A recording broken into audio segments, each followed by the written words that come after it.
இன்றைக்கி மார்னிங் பார்த்திங்கன்னா ரொம்பவே ஃப்ரெஷ்ஷாக ஸ்டார்ட் ஆயிருந்துச்சு. ஏன்னா கடைக்கு போகலான்னு சொல்லிட்டு கீழே வந்து பார்த்தப்போ இந்த மாதிரி செடியில் வந்துட்டு அடுக்குமல்லி பூத்திருந்துச்சு.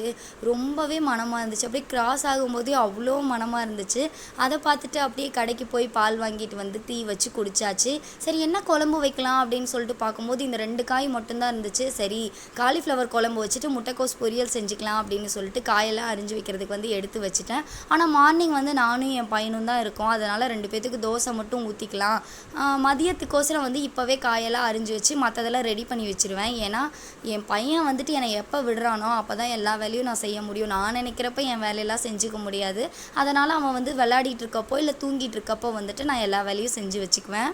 ஃபஸ்ட்டு காயெல்லாம் அரிஞ்சு வச்சுட்டேன். அதுக்கப்புறம் இந்த தேங்காய் பார்த்தீங்கன்னு வச்சுக்கோங்களேன், எனக்கு வந்து அருகாமனையில் வந்துட்டு திருவவே தெரியாது. இந்த மாதிரி நீல வாக்கில் கட் பண்ணிவிட்டு இந்த காய் சீவுவோம் இல்லையா, அதில் தான் சீவி வச்சுக்குவேன். இது வரைக்கும் அருகாமனையில் வந்துட்டு எந்த காயுமே நான் அரிஞ்சதே இல்லை. நிறைய ஏதோ குருட்டாம்போக்கில் வந்துட்டு எனக்கு வந்தது போல் அப்படியே வந்து நறுக்கி வச்சுருவேன். அதுக்கப்புறம் ஃபஸ்ட்டு வந்து பையனுக்கு வந்து தோசை ஊற்றி கொடுத்துட்டேன்.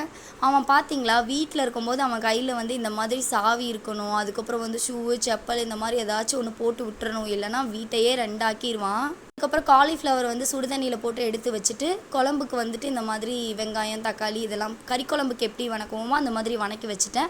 அதுக்கப்புறம் முட்டைக்கோஸ் பொரியல் செஞ்சு வச்சுட்டு எனக்கும் தோசை ஊற்றி சாப்பிட போகிறேன். தோசைக்கு வந்துட்டு காலிஃப்ளவர் வச்சு தான் சாப்பிட போகிறேன். ஏன்னா என் ஒருத்திக்காக எதுக்கு வந்து சட்னி அரைக்கணும் அப்படின்றதுனால இந்த மாதிரி காலிஃப்ளவர் வச்சே சாப்பிட்டுக்கிட்டேன். அதுவும் வந்துட்டு தோசைக்கு வந்து எனக்கு ரசம் ஊற்றி சாப்பிட்றது வந்து அதை விட ரொம்ப பிடிக்கும். அப்படியே பாக்கியலட்சுமி சீரியல் பார்த்துக்கிட்டு, ஏன்னா நேற்று நைட்டு பார்க்கல, சரி இப்போ பார்ப்போம் அப்படின்னு சொல்லிட்டு தோசையை சாப்பிட்டுக்கிட்டு அப்படியே சீரியலை பார்த்துட்டு அதுக்கப்புறம் குழம்பும் வச்சுட்டேன்.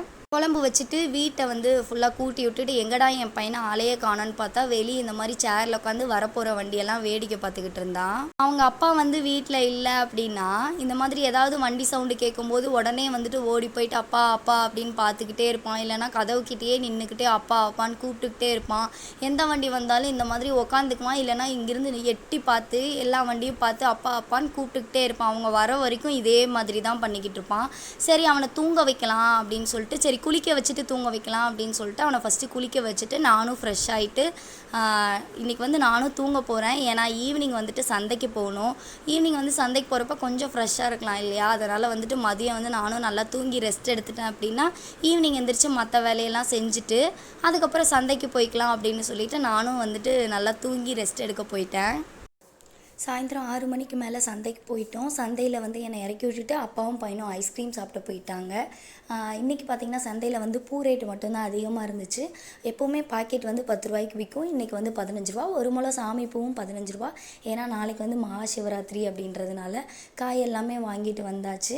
இன்றைக்கி பார்த்திங்கன்னா அந்த பூவை வந்துட்டு காலையில் காட்டின பூவை வந்து பறிக்கவே இல்லை கீழ் வீட்டுக்காரங்க. கீழே விழுந்து கிடந்துச்சு. திரும்ப வந்துட்டு நானே எடுத்துகிட்டு வந்து தலையில் வச்சுக்கிட்டேன்.